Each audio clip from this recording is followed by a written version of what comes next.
Hey ladies, welcome to another episode of Let's Talk All Things Women. If you didn't catch my video last week, it was on letting people go.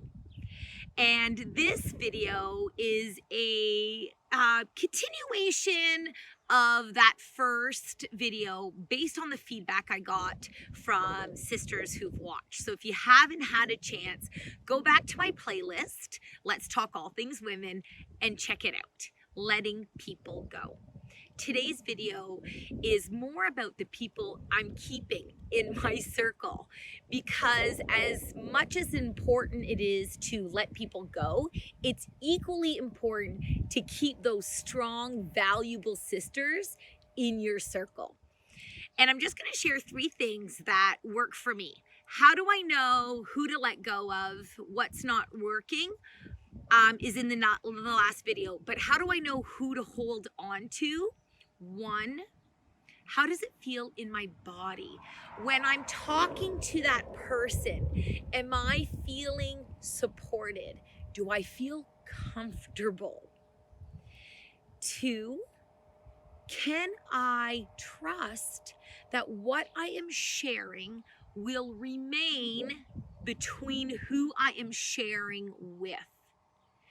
If I think that I am going to share something and it is going to go beyond the person I am sharing with, I am more likely to hold on to parts of the story or even tweak it to the person I am sharing to, knowing they might speak to somebody else.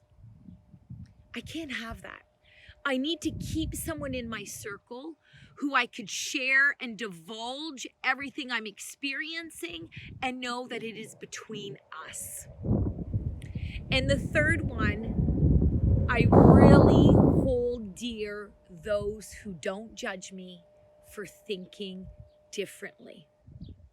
You see, I don't want someone in my circle that thinks exactly like I do all of the time. I like having my thoughts and ideas challenged. It opens my mind. You know that you hear about it all the time, having a growth mindset. I love that.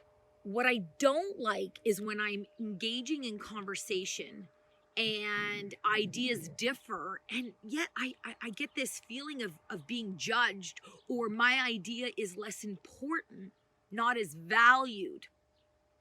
That is a red flag for me on, okay, what am I going to get out of this relationship? Is it just this topic where the person is, not able to see my side? I'm not saying that that person has to agree with me. No, but just respect me.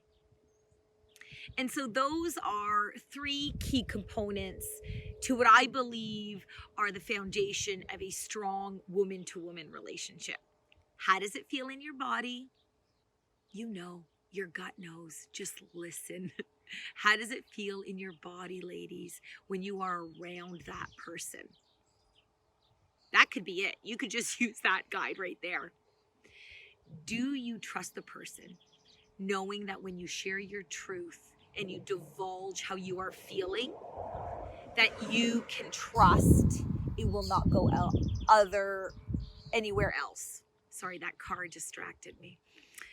And lastly, that you won't be judged for thinking differently. Those 3 components, if someone meets those criteria, not that I have this, I'm making it sound like I have this checklist. No, yes. Oh, great. You pass. We can be friends. It's nothing like that. But it is important to think about, who are you holding on to and who are you letting go? Oh, I almost forgot. The icing on the cake. The relationships of people who hold on to you, who lift you up when you are feeling down, are so very important. Really easy to hang out with someone and believe in someone when they're on a high, when things are good and they're moving up. But who's around you when things aren't so great? And you need someone to pick you up. You need someone to believe in you when you're having a hard time believing in yourself. You've got someone like that? Hold on to her. She is special. Ladies, make up your circle of people like that. Mwah, mwah, mwah, mwah, mwah. Peace, sisters.